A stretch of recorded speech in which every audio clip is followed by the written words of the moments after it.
Fulamak, korang tengah cari tablet tapi pening nak pilih mana satu? Jangan risau, aku breakdown semua model Honor tablet dari entry level sampailah flagship so that korang boleh pilih ikut bajet. Okey, kita start dengan Honor Pad X9a. Harga dari $999. Tablet ni sesuai untuk korang yang nak skrin besar untuk layan drama, YouTube atau scroll media sosial.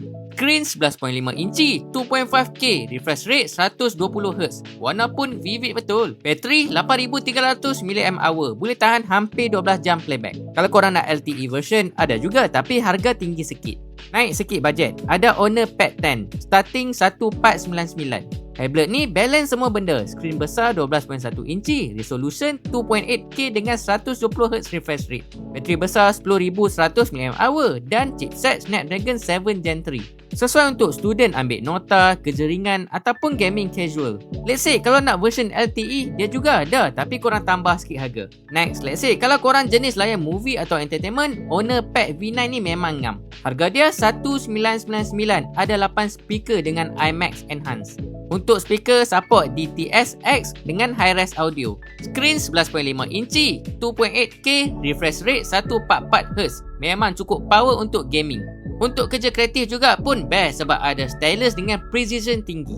Last but not least, ini king of the series, Honor Magic Pad 3. Harga dia $2999 tapi memang flagship. Untuk size screen 13.3 inci, refresh rate 165Hz, resolution pula 3.2K, bateri 12450 mAh, paling besar dalam tablet sekarang. Untuk prosesor, dia pakai chip Snapdragon 8 Gen 3. So korang boleh layan game setting paling tinggi pun tak ada masalah. Lagi satu, dia juga ada HDMI support. Dia punya keyboard pun macam laptop.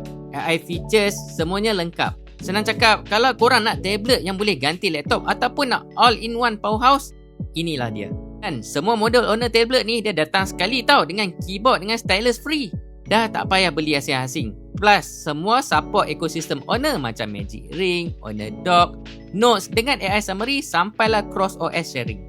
So, kesimpulannya, kalau korang nak bajet dengan layan drama, korang boleh pilih Honor Pad X9a. Kalau nak tablet yang balance untuk study dan daily use, korang boleh pilih Honor Pad 10. Let's say, kalau korang nak audio dengan visual paling premium dan kreatif, korang boleh pilih Honor Pad V9. Last but not least, kalau korang nak best of the best yang boleh ganti laptop, korang boleh pilih Honor Magic Pad 3. So, korang dah tahu kan nak pilih tablet yang mana satu? Jadi, korang think model yang mana?